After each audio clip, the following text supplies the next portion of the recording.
I first fell in love with photography when I was around 11 years old, and I was in elementary school, and my mother would buy me disposable cameras and I would take pictures of all my little friends. She just enrolled me in a photography workshop with the Courier Journal when I was about 14, and I didn't know that it was a contest, and I ended up winning the contest, and I got a savings bond. So after that I went to high school, took photography classes at Ballard. Then I went to Western, majored in photojournalism, graduated, and the rest is history.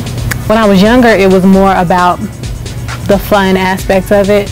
If there was a project or there needed a photographer in the group, that was always the fun job. Everybody wanted to do that. Then I started seeing that after my mom put me in that competition, I saw that I actually could go somewhere with it, that I could actually make a living doing it. And I was like, well, this is fun, why not? So I had a final project to do for one of my new media classes, and it was my final project. I had been putting it off all semester, so the week before I was like, what am I gonna do? I don't have a project. So the week before I was like, I don't have a project, I'm not sure what I should do. I always wanted to do a story on a single father, but I couldn't think of one. It just popped in my head oh, why don't I do such and such, one of my friends. So it happened to be Mother's Day weekend, and he was taking his daughter out to visit her mother's grave. So I followed them all weekend, and I did my story in 3 days, and I ended up getting an A on it, and it was the best story out of the class. And people still to this day, they see it and they're like, oh, that was so sweet. And they really it moves them, and that's what I want to accomplish with my work. I work for MOGUL magazine. I do a lot of events for MOGUL, and I shoot some models from time to time. I work with some club promoters. I do event photography, and I freelance for myself. Well, in 5 years, I will definitely have my MBA by then, and I will be running my own business, Q-Sort Imagery, and I will still be working with MOGUL magazine. And as far as location, I'm not sure, but I know 5 years from now I will definitely still be taking pictures, because that's what I love to do. The best advice I could give someone who is influenced by me is to work hard at what you do and to always shoot. As far as being a photographer, a lot of photographers don't have formal backgrounds. They taught themselves, and that just comes through practice. So shoot every day and work hard, and also get a good business background.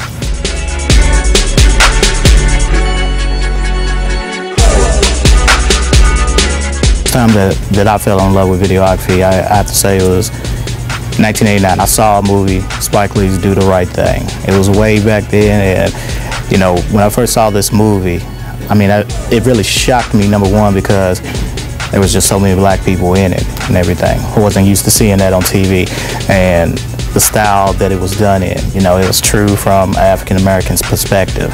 So really, that's the first time as soon as I saw that movie, I probably watched it over 100 times in just that year. I was like, yes, this is what I want to do, and basically that's what I've been pushing for ever since.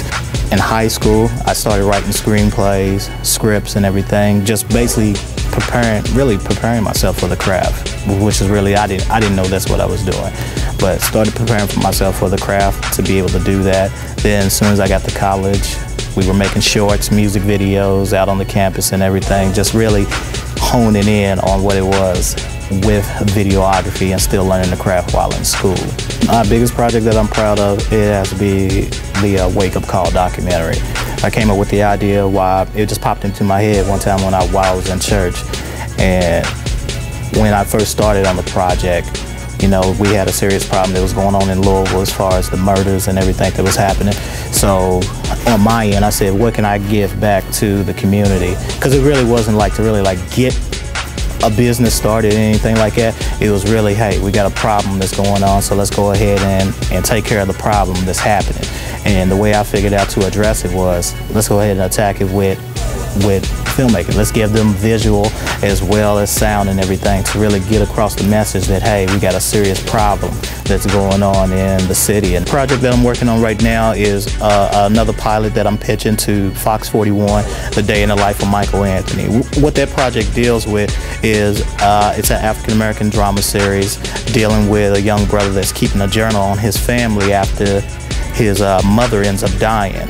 His mother is the patriarch, ends up dying, so he's keeping a journal on his family about what's going on in the family and the problems that arise when a death happens in a family and everything. We're almost done with the pilot, and basically we'll take that, pitch that to Fox 41. They said, hey, just bring it back. We'll see what we can go ahead and do. Same thing with the wake-up call. If we like it, we'll go ahead and we'll definitely put you on and everything. The best advice I want to give someone, you have to, first you have to study the craft. If you want to do it as a business, you got to study the business. I was learning business in high school. I never really cared for it too much, but now I'm having to go back and do those same steps that I was doing in high school, just basically even just learning, you know, what LLC is, what is sole proprietorship and everything, to be able to operate the business with videography. And then videography itself, you have to keep on as much as you can trying to perfect your craft, because technology changes every single day. I'm operating on software that I wasn't operating on a year ago, operating with cameras that I wasn't operating with 2 years ago. It keeps changing, and you have to be able to adapt to everything that is going on, basically in the system for what you're trying to do with videography.